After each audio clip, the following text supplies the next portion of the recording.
I became the book. I became the experience. And all the parts of my body, and the gestures and the expressions were a sort of experiencing Shakespeare on an instinctive level.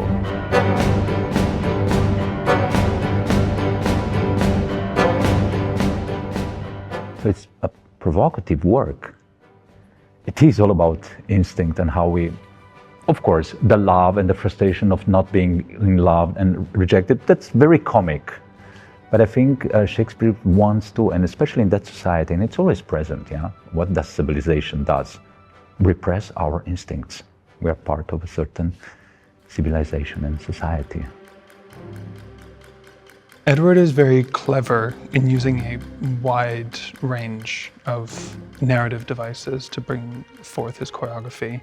It's very specific in its rhythm and in its cadence. He takes a lot of care in shaping his characters through the speed at which they move, on which accents, on the pauses, and how that will inform your character is super important. And of course, the most intense work was with Milko Lazars, working on a new score. Because music inspires him very much. He's always waiting for the music to push him. And then when he feels pushed, then we start talking. It was different than compared to our work before, because I knew this time that the visuals and the sounds have to be very rich, very contrasting. He comes to my studio, and a few compositions, like the first movement in the first act, The Beach, it was actually composed on the spot. Edward was dancing, and I was writing music as fast as possible. And it was already in that moment when I said, just prolong that flute. And when I see that prolongation, which was designed a year and a half ago, and now it's redesigned on Puck, and how that matches and how that makes sense. In those moments, Shakespeare, it's not present with his lines, but on an instinctive level.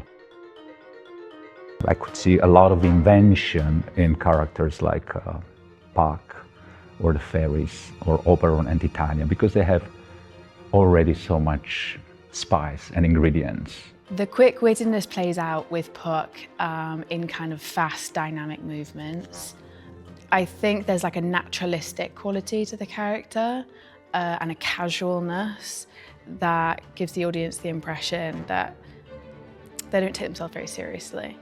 And I think there's a lot of humor involved with the character. The comic thing comes from virtuosity, from discipline. Theater is the foundation of the play. That dictates my behavior, the discipline that it's required in a good, timed, and credible action. The stage is actually quite simple. It has two elements. It has the background, and it has this big rock that ends up moving. But I think what actually this does is it makes the universe of the Midsummer Night's Dream very versatile. If it was too decorative, then it would be too suggestive of one thing, and here you can really be free to impose whatever you want on this stage.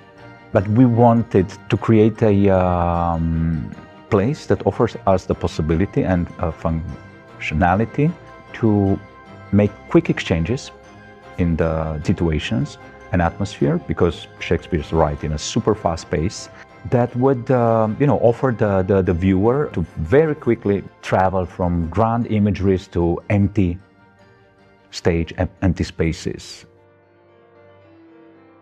There's some very poetic moments, and I think the language of Shakespeare, in essence, it's just very beautiful. People read it, and it's legendary for a reason. And I think the way of honoring that is to then to bring an aspect of magic and poetry through the movements. I think that's the best way to kind of honor the words that Shakespeare wrote.